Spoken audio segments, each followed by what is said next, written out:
होता। कर्नाटक में अगर किसी नए दल से कोई सवाल पूछे कि हम आप पर क्यों भरोसा करें तो बात समझ में आती है। बिहार में अगर आदमी कह रहा है कि हम आप पर क्यों भरोसा करें तो हमको लगता है अरे भाई तुम कितना बढ़िया माल मार रहे हो, पहले कि अब नहीं करना चाहते, तुम तो पहले से मर रहे हो भाई। अब इसके नीचे कहाँ जाएगा छपरा, आप बता दीजिए। इसके नीचे तो नहीं ना जाएगा। तो जिस किसी को भी चुनिएगा व्यवस्था तब सुधरेगी जब आप सही लोगों को चुनिए। तुम बनाए हो और फिर आप कहेगा सही का पहचान क्या है, तो सही तुम सोच के देते हैं। सही की पहचान तब होगी जब आप उसको अकाउंटेबल बनाएंगे। संविधान बनाने वाले लोग या देश पूरे दुनिया में लोकतंत्र की परिकल्पना करने वाले लोग बेवकूफ थोड़े थे कि कहे कि 5 वर्ष में चुनाव होगा, 15 वर्ष में क्यों नहीं चुनाव होगा, 3 वर्ष में क्यों नहीं होगा। ये क्यों 5 वर्ष का नियम है? क्योंकि 5 वर्ष सफिशिएंट टाइम है किसी को ये दिखाने के लिए कि वो काम कर सकता है कि नहीं। और 5 वर्ष आपके लिए एनफ टाइम है किसी को एसेस करने के लिए कि आदमी हमको काम कर रहा है कि ठग रहा है। और 5 वर्ष इतना भी लंबा नहीं है कि आपका जीवन बिगड़ जाए।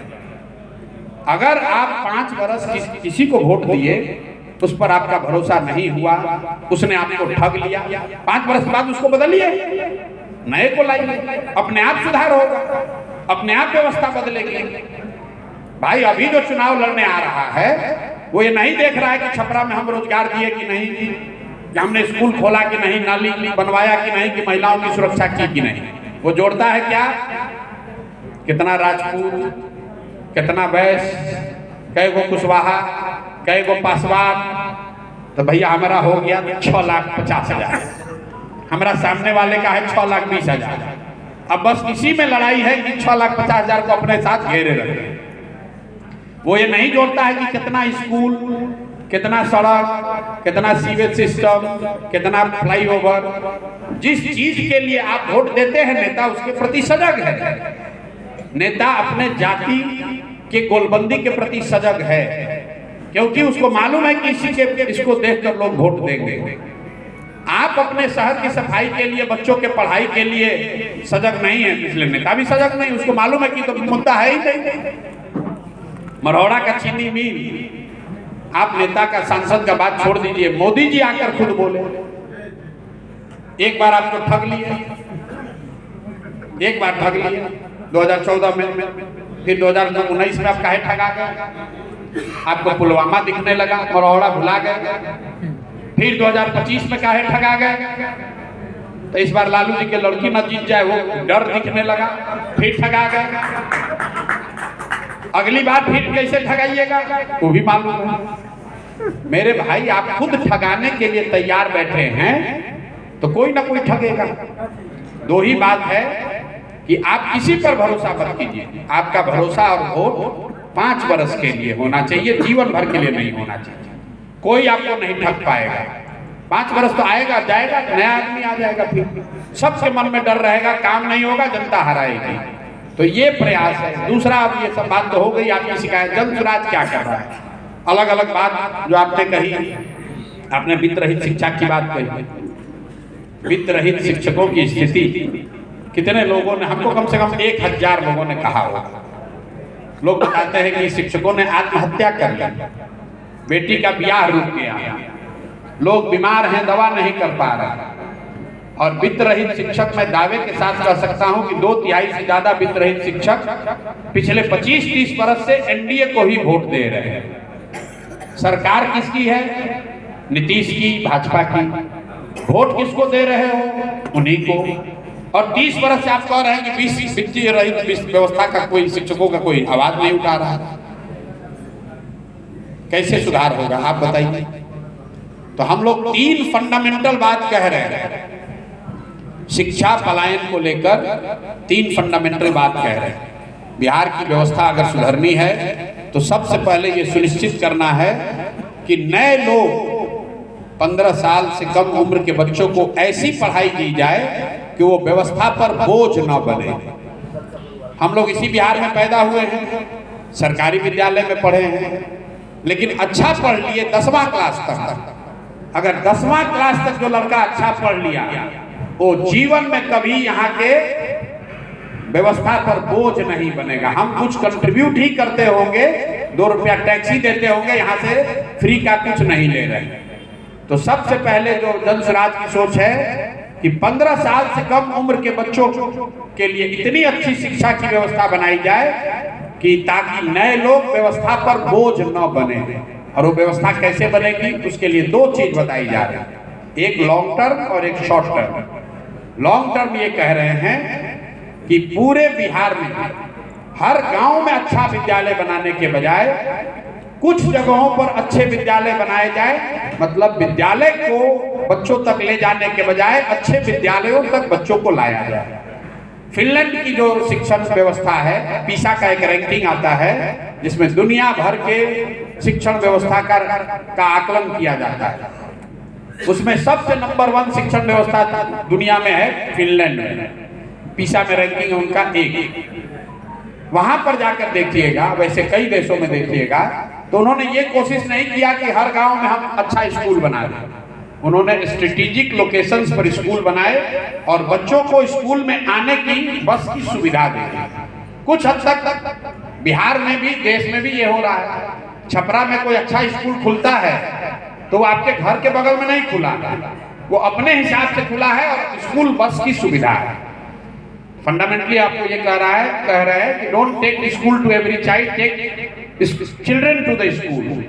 और बिहार के अगर हम लोगों ने मैपिंग की, देखा कि प्रखंड के स्तर पर अगर 5 स्ट्रेटेजिक लोकेशंस पर अच्छे विद्यालय बना दिए जाएं और स्कूल के बच्चों को स्कूल बस की सुविधा दे दी जाए तो 20 मिनट से कम समय में हर बच्चा उस स्कूल तक पहुंच सकता है। हर प्रखंड में 5 अच्छे बड़े विद्यालय की जरूरत है। 5 विद्यालय बनाने का भी पैसा नहीं है बिहार के पास, ये भी मैं आपको बता रहा हूं। क्योंकि अगर 5 अच्छे विश्व स्तरीय विद्यालय बनाने हैं तो करीब करीब उसमें 5 लाख करोड़ रुपए का खर्च आएगा। लेकिन हर साल हम लोग 15,000 करोड़ रुपया इसमें खर्च कर सकते हैं।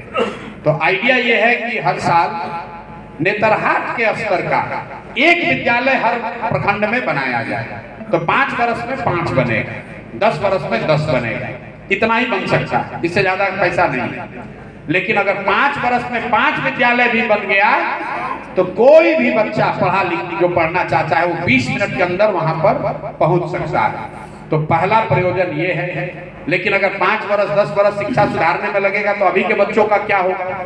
उसके लिए हम लोग ये कह रहे हैं, यूएस में ये सुविधा है कि सरकारी विद्यालय भी है, प्राइवेट विद्यालय भी है, और जनता को ये ऑप्शन है कि आपको जहां पढ़ना है वहां पढ़िए।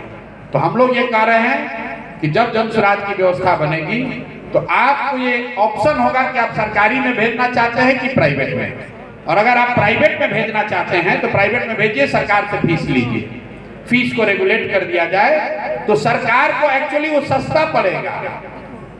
सरकारी विद्यालय में जो शिक्षक पढ़ा रहा है वो 80,000 रुपया महीना पा रहा है, प्राइवेट स्कूल में जो पढ़ा रहा है वो 10,000 में पढ़ा रहा है।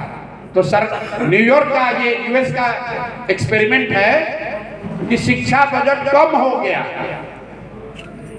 प्राइवेट स्कूल में प्रति बच्चे को पढ़ाने का खर्चा कम है सरकारी विद्यालय के मुकाबले। हम लोग को लगता है कि सरकारी विद्यालय मुफ्त में चल रहा है। सरकारी विद्यालय को चलाने में 60,000 करोड़ रुपया अभी बजट आया है, 60,000 करोड़ रुपया 1 साल में लगता है और 60 को बच्चा भी पढ़ नहीं रहा है। तो जन स्वराज ये कह रहा है, और ये भी कई लोग कहता है भाई सब तो सब प्राइवेट में जाएगा, नहीं जाएगा। आपको आईआईटी में जाना है और प्राइवेट में इंजीनियरिंग कॉलेज में जाना है, आपको विकल्प दिया जाएगा, कहाँ जाइएगा? आईआईटी में जाइएगा। अगर आपको साइंस कॉलेज में जाना है और प्राइवेट कॉलेज में पटना में जाना है, कहाँ जाइएगा? साइंस कॉलेज में जाइएगा। तो सरकारी विद्यालयों को अच्छा बना दिया जाए तो लोग नेतरहाट में जाएंगे, प्राइवेट स्कूल में नहीं जाएंगे। और जब तक वो न बने तब तक प्राइवेट में जाने की सुविधा दी जाए। और उतना पैसा सरकार के पास है, वो उतना पैसा है। शिक्षा की स्थिति क्यों बिगड़ी है? इसलिए नहीं बिगड़ी है कि सरकार गलत है, क्योंकि शिक्षा को लेकर समाज और सरकार दोनों की चेतना मर गई है। सिर्फ सरकार नहीं, शिक्षक और समाज भी शिक्षा की चिंता नहीं कर रहे। हम तो 5,000 गांव में पैदल गए, कोई नहीं कहता भैया अच्छा शिक्षा चाहिए। सब आदमी यही कह रहा है भैया नाली गली चाहिए, ऑर्केस्ट्रा का नाच आ जाए, किसी गांव में जाइए 2000 आदमी जुट जाएगा, लेकिन कोई पढ़ाई का वहां काम हो रहा है तो किसी को चिंता नहीं। जिस विद्यालय में अगर साइकिल नहीं आया तुरंत गार्जियन पहुंचता है, मास्टर साहब अरे साइकिल का पैसा ना आया क्या कर रहे हैं, होता है ना। उसी विद्यालय में गणित का शिक्षक है ही नहीं तो किसी को चिंता नहीं कि गणित का मास्टर है कि नहीं। समाज के लिए भी शिक्षण संस्थाएं लाभ की योजनाओं के बांटने का केंद्र है। लड़का पढ़े न पढ़े पोशाक का पैसा आना चाहिए, साइकिल का पैसा आना चाहिए, किताब का पैसा आना चाहिए। और सरकार के लिए भी शिक्षण संस्थाएं जो हैं वो शिक्षा बांटने का केंद्र नहीं है, योजनाओं के बांटने चलाने का केंद्र है। वो भी कहता है मास्टर लोग तो पढ़ा नहीं रहे थे, लोग से कम से बोटरे बनवाओ, पैसा खर्चा हो रहा है लोग पर। जो ऊपर बैठा अधिकारी वो भी क्या कहता है कि मास्टर साहब लोग तो पढ़ा रहे नहीं है, तो चलिए लोग से स्वच्छता अभियान चलवाइए, इन लोग से बात खिचड़ी खिलवाइए। तो समाज और सरकार दोनों के लिए शिक्षा की कोई महत्ता नहीं है, इसलिए ये दुर्दशा हुई है। इसलिए नहीं हुआ है कि खिचड़ी बंट रहा है तो खराब हुआ। अगर खिचड़ी बंटने से शिक्षा व्यवस्था खराब होती तो 8वीं क्लास से ऊपर तो खिचड़ी नहीं बंटता है, वहां पढ़ाई क्यों नहीं हो रही है। कुछ लोग कहता है कि सब शिक्षक खराब है इसलिए बिगड़ गया। मान लिया कि स्कूल में नियोजित शिक्षक खराब है इसलिए बिगड़ गया। साइंस कॉलेज में तो नियोजित शिक्षक नहीं पढ़ा रहा, वहां काहे नहीं पढ़ाई हो रही है। तो मेरे भाई जब तक शिक्षा के प्रति आप जागरूक नहीं होइएगा, सजग नहीं होइएगा तो सुधार होगा नहीं।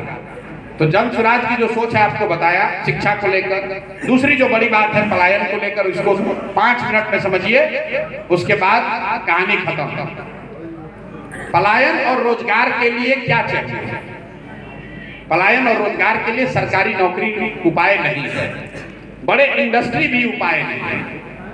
बिहार में कुल 13 करोड़ की आबादी में सिर्फ 23.5 लाख लोगों को ही सरकारी नौकरी मिली है। 78 साल में 23.5 लाख लोग ही सरकारी नौकरी में गए हैं, चपरासी से लेके मुख्य सचिव तक सबको जोड़िएगा तब, मतलब 1.97%। देश के स्तर पर 3% लोग ऐसे हैं जो सरकारी नौकरी करते हैं, वो लिमिट है। 3% से ज्यादा आदमी सरकारी नौकरी नहीं कर सकता है, तो सरकारी नौकरी तो जरिया हो नहीं सकता है। दूसरा लोग समझते हैं कि फैक्ट्री लगाने से हो जाएगा। पूरी मैन्युफैक्चरिंग सेक्टर जो है, पूरी जो इकोनॉमी है वो 3 भाग में देखिए, एग्रीकल्चर, मैन्युफैक्चरिंग और सर्विस सेक्टर।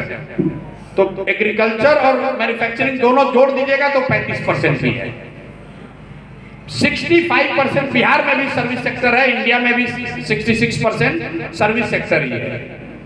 सर्विस सेक्टर मतलब होटल, गाड़ी, पढ़ाई जो भी है, मैन्युफैक्चरिंग और कृषि नहीं। तो उस फैक्ट्री अगर आप बहुत लगा भी दीजिएगा तो भी आप 20% से ज्यादा लोगों को नौकरी नहीं दे सकते। नौकरी देने का, स्वरोजगार का सबसे बड़ा तरीका है लोगों के हाथ में पूंजी की उपलब्धता। आपके पास अगर पैसा हो तो जो प्राइवेट टीचर है वो कल कोचिंग यहाँ खोल सकता है अगर चाहे तो। अगर आपके पास पैसा है, आप व्यवसायी हैं, आप एक दुकान चलाते हैं, 5 दुकान खोल सकते हैं। आप एक टैक्सी चलाते हैं, कल 5-10 टैक्सी ऑपरेटर बन सकते हैं, बड़े होटल खुल सकते हैं, रेस्टोरेंट खुल सकते हैं। कंजम्पशन से ही तरक्की होगी। तो ये बिहार में क्यों नहीं है और जन स्वराज उसके लिए क्या कहता है?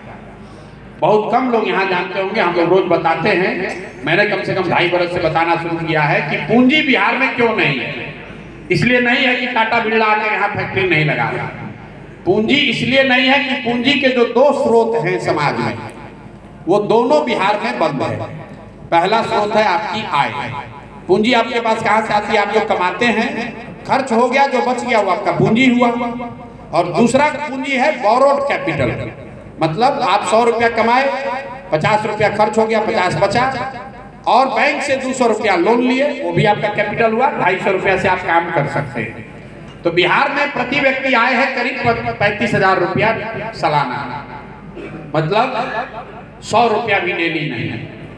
पटना और बेगूसराय को अगर हटा दीजिएगा तो प्रति व्यक्ति आय घट के हो जाएगा 24,000 रुपया, 23,000 समथिंग, राउंड ऑफ करेंगे तो 24,000 रुपया। 24,000 रुपया प्रति व्यक्ति आय है यहाँ। तो जब आप इनकम के इतने लोअर लेवल पे हैं तो साइंस और डेटा ये बताता है कि 90% से ज्यादा आपका इनकम सर्वाइवल में खर्च होता है, मतलब खाने में खर्च होता है, कुछ आप बचा नहीं पाएंगे। दूसरा पूंजी एक तरीका मैंने आपको बताया बैंक से लोन लेने का, जिसको बैंक का एक आंकड़ा बताता है जिसको कहते हैं सीडी रेशियो। कितना पैसा बैंक में जमा हुआ और बैंकों ने कितना पैसा ऋण के तौर पर समाज को वापस किया, घर बनाने के लिए, गाड़ी खरीदने के लिए, मोटरसाइकिल लेने के लिए, बिजनेस करने के लिए, पढ़ाई करने के लिए, खेती करने के लिए। इस आंकड़े को कहते हैं सीडी रेशियो। इसको आरबीआई जारी करता है हर 15 दिन पर, नेट पर जाकर देखिए। देश में व्यवस्था है कि सीडी रेशियो होना चाहिए 70% औसतन, मतलब जितना हम और आप बैंक में रुपया जमा करते हैं 70% उसका पैसा वापस समाज को ऋण के तौर पर बैंकों को देना है। देश में अभी लेटेस्ट डेटा है 74%, मतलब 74%, 100 रुपया लोगों ने देश में जमा किया, 74 रुपया वापस बैंकों ने लोन दिया। बिहार में 1990 से लेकर अभी तक सीडी रेशियो है 40%। 100 रुपया बिहार के लोगों ने जमा किया, लोन के तौर पर आपको 40 रुपया मिला। नतीजा क्या है? पिछले वर्ष, यहाँ कुछ व्यवसाय से जुड़े हुए लोग भी होंगे, पिछले वर्ष इसी गरीब बिहार में बदहाल छपरा में कुल हमने मिलकर बैंकों में टोटल पैसा जमा किया 4,21,000 करोड़ रुपया। बिहार के लोगों ने बिहार के बैंकों में जमा किया 4,21,000 करोड़। चूंकि सीडी रेशियो 40 है तो लोन कितना मिला? 1,61,000 करोड़। अब आपको पूछना चाहिए भाई बाकी का पैसा कहां गया? बाकी का पैसा यहाँ के बैंकों ने भेजा गुजरात, कर्नाटक, तमिलनाडु, आंध्र प्रदेश, महाराष्ट्र, केरल, क्योंकि वहां सीडी रेशियो कितना है? 90, 95, 100, 105, 110। अगर आंध्रा में लोगों ने बैंक में रुपया रखा 100 तो बैंकों ने लोन दिया 110। बिहार में बैंकों में रुपया रखा आपने 100, बैंकों ने लोन दिया 40। नतीजा क्या है? 1990 से लेकर पिछले वित्तीय वर्ष तक बिहार के बैंकों ने 26 लाख करोड़ रुपया बिहार के लोगों का बचत का पैसा दूसरे राज्य में भेज दिया। 26 लाख करोड़। न कभी आपने इसकी चर्चा सुनी, न कोई पत्रकार सवाल करता है, न कभी राजनीति करने वाले इस पर बात करते हैं। और ऐसा नहीं है कि सरकारों की बैंकों की मनमर्जी है। आपको बता दें, देश के लेवल पे प्रधानमंत्री की अध्यक्षता में, प्रधानमंत्री के चेयरमैनशिप में कमेटी है जो इसको देखती है कि सीडी रेशियो 70 के नीचे न जाए।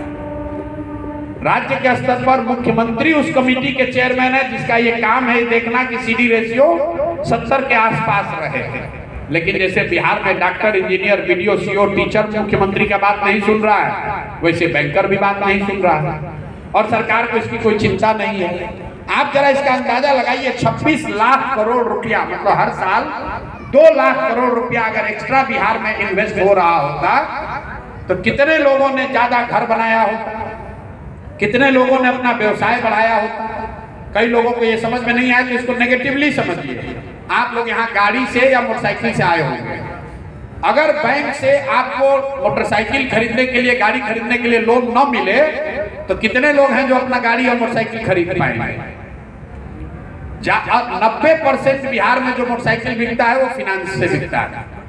क्रेडिट का कैपिटलिस्ट सोसाइटी में बहुत बड़ा इंपॉर्टेंस है और बिहार में उसको कोई बात ही नहीं करता है। तो जन सुराज की सोच ये है कि 6 महीना के अंदर क्रेडिट रेशियो को, सीडी रेशियो को बढ़ाकर 70 किया जाए ताकि बिहार में 2 लाख 2.5 लाख करोड़ रुपया एक्स्ट्रा इन्वेस्ट होना शुरू हो। जब यहाँ पैसा आएगा तो जो आज आदमी 5 कमरे का घर बना रहा है 10 कमरे का बनाएगा, कोई एक अभी गाड़ी चला रहा है 10 चलाएगा। तो जो लड़का आज प्लम्बर का काम कर रहा है बॉम्बे में, वही लड़का यहाँ छपरा में आकर काम करेगा। क्योंकि जो लड़के युवा हैं अब उनको पढ़ा कर नहीं सुधारा जा सकता, नौकरी कैसे करेगा? 35-40 साल उम्र हो गया, उसका तो उम्र निकल गया। उसका एक ही उपाय है, उसके हाथ में पूंजी दिया जाए ताकि वो अपने पैर पर खड़ा हो सके, स्वरोजगार कर सके। अमेरिका में लोग स्कैंडिनेवियन कंट्री में लोग सरकारी नौकरी करके बड़े नहीं हुए, सब प्राइवेट नौकरी कर रहे हैं।